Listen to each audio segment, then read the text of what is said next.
What's going on, guys, and welcome back to LOI TV. Now today we're going to be doing a reaction video to the 4th round of fixtures in the League of Ireland. What an amazing round of fixtures, guys. It was a big game for a lot of the teams in the division. A lot of teams needed to get a win on the board, and yeah, it was a very entertaining week. A lot of unbelievable goals scored, and so yeah, 4 good games you have to talk about today. There was one postponed match between Sligo Rovers and Waterford, so that was disappointing for them that they didn't get to have their match on Saturday. I believe it was meant to be scheduled for, so that game was postponed. So there is 4 games, as I said, we have to talk about, and I can't wait to jump right into them. But wait, before we jump into the video, guys, if you are new around here, please be sure to drop a like on this video down below, and while you're down there, it would mean a lot to us if you could subscribe. We're closing in on the 2k mark, so if you can hit that as soon as possible, that would be so appreciated. So yeah, hope you enjoyed the video, guys. Let's jump right into it.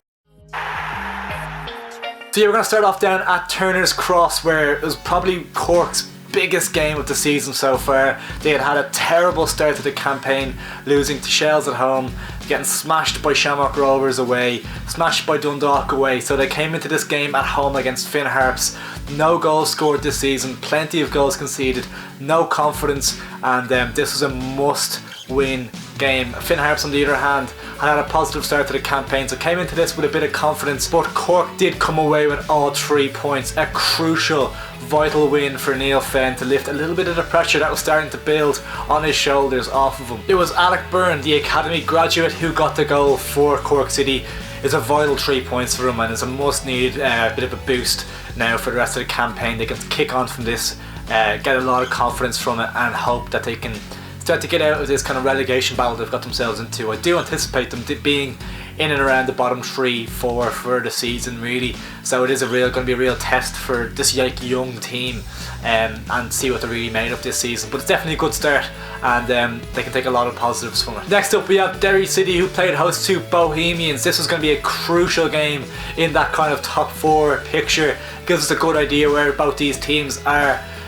Derry, on the first hand, hadn't started the campaign in the fashion they would have really liked to have, with 1 point from 2 games, especially a disappointing draw at home to Harps. As for Bows, they started off the campaign, of course, with a loss, but they had come into their own with 2 wins on the bounce coming into this one, and Derry City got a much needed 3 points on the board.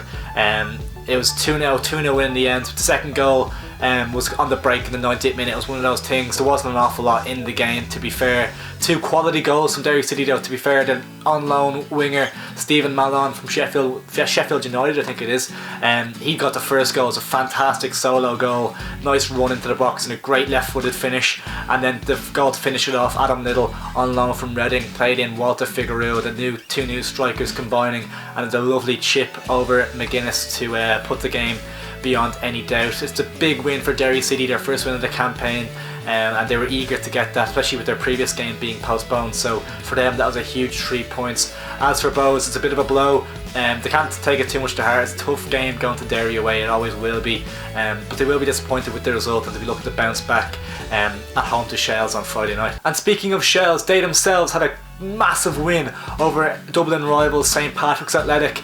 They have a bitter history and rivalry between these 2 clubs, so Shelburne will be delighted to have got a huge 1-0 win at home at Talcott Park, another sold out Talcott Park. I don't know why the stand behind the goal isn't being filled though. I don't know why that is. Let me know in the comments below, but that was always a great stand for the ultras to be standing in for these types of games in particular as well. So it's a bit weird to see it empty. It'd be great if it was full. So, but back to the result anyway. Jazz Cabia with the crucial goal. I think it was a header he scored.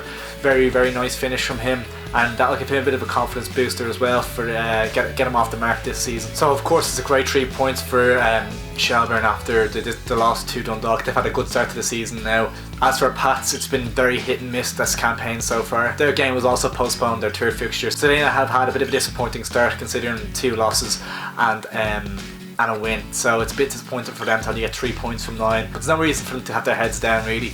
It's so early in the campaign, and they have a big game at home in Inchicore against Cork, so they can bounce back from this. And finally, the absolute pick of the bunch, first against second, both sides putting their 100% records on the line. Shamrock Rovers playing host to Dundalk, and it did not disappoint for 1 second. It was an incredible advertisement for the League of Ireland, and Irish football, and it ended in a 3-2 win for Shamrock Rovers. And I think this is just the start of some epic battles we're going to see between these two sides for this season. There's still 3 more games they have to play, so of course the title race is nowhere near over. Of course it's only a couple of games in, but it is a big statement from Shamrock Rovers that they were able to pull off the 3 points in this one. And I think psychologically that's going to give them a lot going into the rest of the games now, in terms of consistency and what they're able to achieve. Dylan Watts opened the scoring for Shamrock Rovers, him getting a rare-ish start, so it was good for him to get off the mark and show what he's all about and work his way back into the starting 11. And then the equalising goal was the goal of the season already. It's finished, done, over.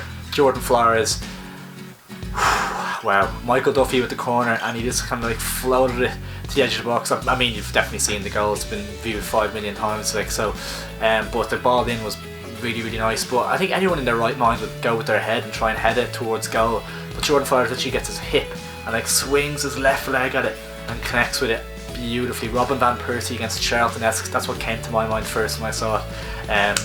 Just connects with it beautifully. Alaman's got a slight hand to it, but there's nothing keeping that one out. Goal of the season, Puskas, them all wrapped up, finished, over, done. Second half then, Dundalk did take the lead through Pat Hoban, and usually when you see that happening in the second half, it's game over. Dundalk will see it out. They've the perfect ways of doing it. They did it against Shells the week before, just seeing the game out at 2-1. They did concede, but they saw the game out well. Great game management, and usually the kind of teams would roll over and die. Dundalk would just knock the ball around and keep possession. There's 20 minutes left to go, and Shamrock Rovers do find an equaliser through Roberto Lopez. So then you see it as 2-2 with 10 minutes to go, and you're thinking, oh, okay, both teams will probably take a point from this, and then it's a moment of magic from Irish international Jack Byrne on the edge of the box, about 25 yards out, I'd say. Lovely bit of skill, works onto his left foot and just buries it beyond Gary Rogers.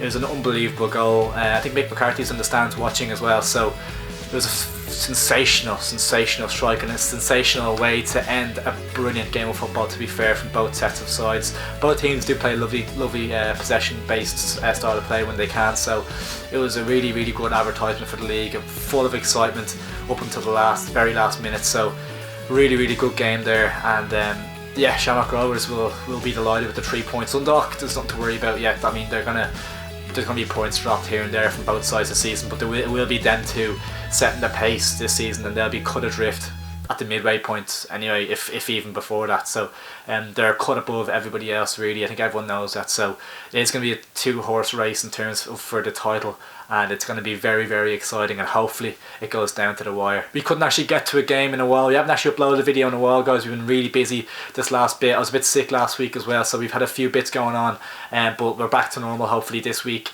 and we're going to have either we're going to be at the Bohemians Shelburne game or the Pats Cork game. We're not too sure just yet, but we can't wait for this weekend's action. If you did enjoy the video, guys, you should drop a like on it down below and let me know in the comments what you thought of the action and how it unfolded. And if you haven't already, please ensure to subscribe as well. It means a lot to us. I said it already, we are closing in on the 2K mark, so that would mean the world to us.